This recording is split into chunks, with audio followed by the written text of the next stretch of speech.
안녕하십니까. 담보대출에 대해서 알기 쉽게 전해드리고 있는 대익남입니다. 제가 오늘 아주 유용한 컨텐츠를 하나 준비했는데요.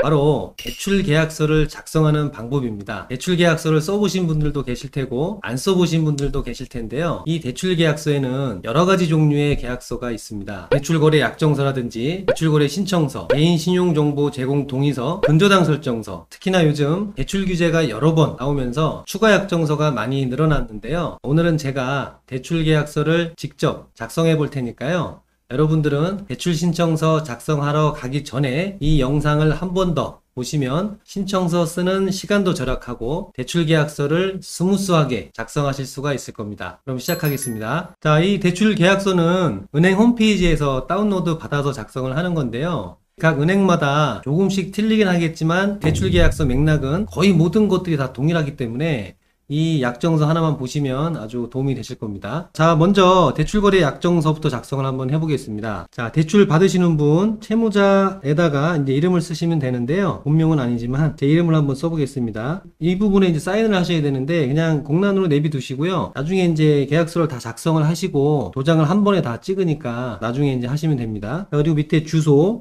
서울시, 나머지 주소 이제 쓰시면 되고요. 자, 그 다음에 이제 담보제공자란이 있는데요. 담보제공자는 주택의 소유자가 쓰는 겁니다. 예를 들어서 이 주택을 내가 소유하고 있다라고 하면은 내가 이제 담보제공을 하면서 채무자도 되는 겁니다. 여기다가 이제 이름을 쓰면 되고요. 마찬가지로 이제 주소.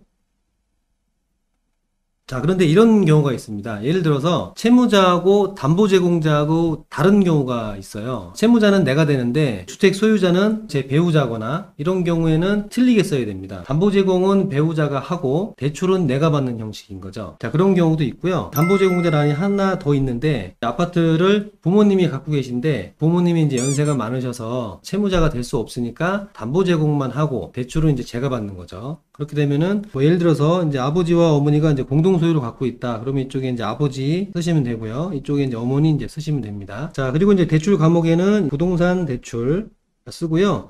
거래 형태는 이제 건별 거래 체크하시고요. 여기 이제 한도 거래도 있는데 한도 거래는 이제 마이너스 통장 방식입니다. 자, 그리고 대출 금액을 여기다 이제 쓰시면 되는데 얼마를 받을까요? 한 3억 원 정도 받을까요? 여기다 이제 숫자로 쓰시면 안 되고 한글로 써야 됩니다. 그래서 3억 이렇게 쓰시면 되고요. 자금 용도는 그냥 공란으로 내비두시고요. 대출 개시를 이제 쓰게 돼 있는데 예를 들어서 대출 신청을 하고 며칠 뒤에 대출이 나오게 되니까 4월 달로 한번 잡아볼까요? 지금이 3월 말이니까 2021년 4월 한 15일 정도에 대출을 받았으면 좋겠다 라고 하면은 15일이라고 기재를 하시면 되고요. 그 다음에 이제 여기 보면 대출 만료일, 보통 이제 대출 기간이 뭐 10년, 15년, 20년, 뭐 30년, 35년 이런 식으로 되어 있는데 저는 한 30년짜리 대출을 한번 해보겠습니다. 그래서 2051년이 되겠네요. 51년 4월 14일이 대출 만기가 되는 겁니다. 자, 그 다음에 이제 대출 이자율. 대출 이자율은 이제 고정과 변동금리가 있는데 두 개 중에 이제 선택을 해서 저는 이제 고정금리로 한번 받아볼게요. 대출금리는 은행마다 틀린데 저는 한 2.8% 정도 받았다고 가정을 하겠습니다. 뭐 변동금리를 희망하시는 분들은 변동금리로 받으셔도 상관은 없습니다. 어느 게 더 좋다라고는 할 수는 없지만 그때 그 상황에 맞춰서 고정금리가 더 유리한지 변동금리가 더 유리한지 어떤 금리가 더 낮은지 따져보고 선택을 하시면 될 것 같습니다. 자, 그리고 옆에 보면 이제 지연배상금률, 연체 이자율인데요. 대출 이자를 연체를 했을 때 현행 대출금리 3%에서 대출금리에서 3%를 가산하는 겁니다. 그리고 최고 연체 이자율은 19%까지 받을 수가 있다라고 돼 있네요. 자, 그리고 이제 이자 지급 시기 4월 15일 날 대출을 받게 되니까 대출이자를 뭐 다음 달 내게 되는데 대략 한 저는 25일 날 정도로 대출이자를 내고 싶으니까 매달 이자를 25일 날 내겠습니다. 그런데 최초의 대출 이자 지급일은 2021년 5월 25일이 되겠죠. 왜냐면 4월 15일 날 대출 받았으니까 5월 25일로 이제 대출이자가 납입이 되는 겁니다. 자, 대출 실행 방법은 대출 개시일에 전액 실행을 합니다. 체크하시면 되고요. 만약에 마이너스 통장으로 체크를 하신 분들 같은 경우에는 본인의 청구가 있는 대로 실행을 합니다. 여기에 이제 체크를 하시면 되고요. 대출 상환 방법은 만기일 시상환 있고 뭐 분할 상환 있고 한데 나중에 이제 추가 약정서에 자세히 이제 써야 되니까요. 회사와의 별도 약정에 따라 상환을 하겠습니다. 예, 체크를 하시고요. 그 다음에 이제 중도상환 수수료. 중도상환 수수료 부분도 추가 약정서 부분에 자세히 기재를 하게 되어 있으니까요.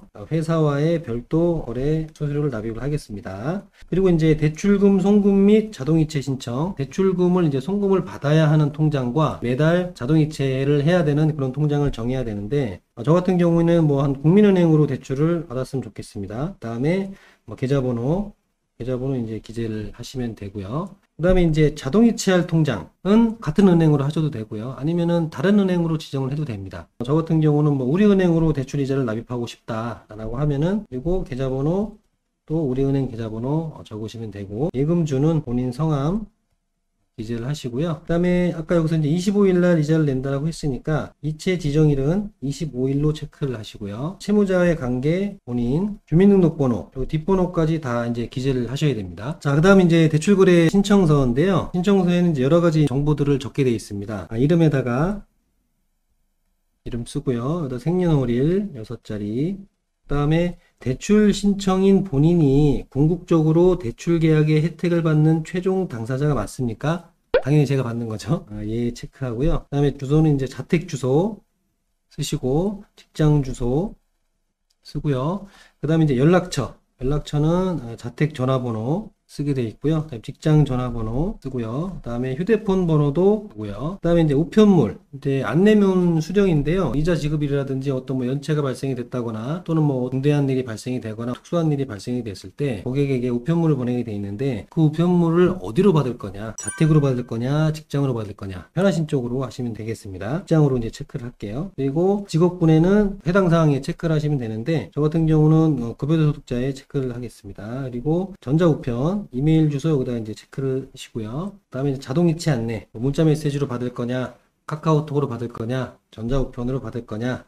네, 저는 이제 카톡으로 받겠습니다. 자, 이렇게 체크하시면 되고요. 여기 직장명을 안 썼네요. 어디 회사 쓰시면 되고. 자, 그 다음에 이제 상품별 필수 정보, 이제 부동산 담보대출 부분입니다. 담보대출을 저 같은 경우는 이제 아파트를 제공하고 담보대출을 받는 거니까 아파트에 체크를 하겠습니다. 물건지 주소, 아까처럼 해당 아파트 주소를 쓰면 되는데, 여기에는 이제 어떤 주소를 쓰는 거냐면 주민등록상의 주소를 여기다 쓰는 게 아니고요. 아파트 물건지 주소를 쓰는 겁니다. 연소득 안 쓰셔도 되고요. 소유 구분, 저 같은 경우에는 뭐 단독으로 소유를 하고 있으니까 단독으로 소유를 하고 있습니다. 또는 뭐 공동 소유 또는 제3자 소유 체크를 하면 됩니다. 자금 용도 부분은 저 같은 경우는 뭐 생활안정자금으로 체크를 하겠고요. 그 다음에 세대원의 주택 보유 현황을 체크를 하게 되어 있는데, 세대원의 주택이 한 채냐 두 채냐에 따라서 LTV나 DTI가 강화가 되기 때문에 반드시 체크를 해야 되거든요. 그러니까 물론 저도 이제 체크를 하지만 제 배우자 또는 뭐 자녀들 또는 주민등록상에 같이 있는 세대원들을 다 조회를 하게 되어 있습니다. 그래서 여기에 이제 그 조회라고 체크를 해야 세대원들의 주택이 있는지, 분양권이 있는지, 입주권이 있는지, 이런 걸 이제 체크를 하게 되는 겁니다. 자, 이 부분은 이제 임대아파트 부분이고요. 자, 그 다음에 이제 가장 밑에 이름을 쓰면 됩니다. 자, 다음 이제 추가 약정서 부분입니다. 이 부분은 그냥 금리 추가 약정서입니다. 그래서 금리 우대를 어떻게 받는지, 할인이 들어가는지, 할증이 들어가는지, 이런 부분들이거든요. 그래서 이 추가 약정서 부분도 어느 은행이나 어느 금융사나 다 있습니다. 양식이 약간씩 틀리긴 하지만 이걸 이제 토대로 보시면 되실 것 같고요.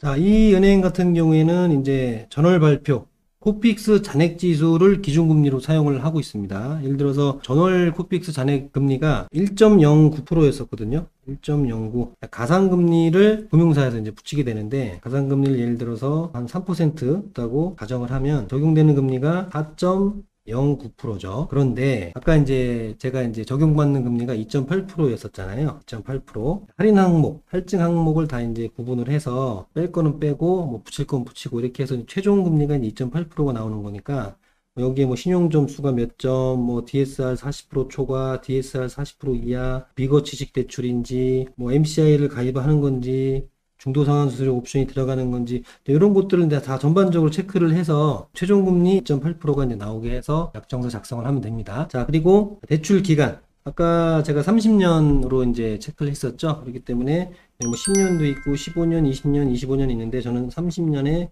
아까 기재를 했으니까 여기다 30년에 체크를 하고요. 상환 방법.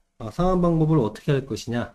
원금 균등 분할 상환을 할 거냐, 원리금 균등 분할 상환을 할 거냐, 또는 거치 후에 원금 균등을 할 거냐, 아니면 원리금 균등을 할 거냐는 부분인데, 저 같은 경우는 거치 기간을 좀 두고 싶거든요. 예를 들어서 한 1년 동안 이자만 내다가 1년 후에 원금과 이자를 같이 내겠다. 이런 걸로 이제 상환 방법을 택해 보겠습니다. 저 같은 경우에는 1년 거치 후에 원금 균등 분할 상환을 하겠습니다. 30년 동안 하는 거죠. 이렇게 이제 체크를 하시면 되고요. 중도상환 수수료 부분이 있죠. 중도상환 수수료 부분은 기본 옵션이 있고 할증 옵션이 있습니다. 근데 기본 옵션 같은 경우에는 적용 기간은 보통 다 3년입니다. 주택담보대출은 3년 안에 중도상환을 하게 되면 수수료율이 나오게 되는데, 그 적용률이 얼마냐. 또 은행 같은 경우에는 1.2%에서 한 1.4% 정도 하죠. 더 낮은 은행도 있겠고요. 나오는 상품마다 다 조금씩 틀리기 때문에 평균적으로 한 1.5% 정도 잡아볼게요.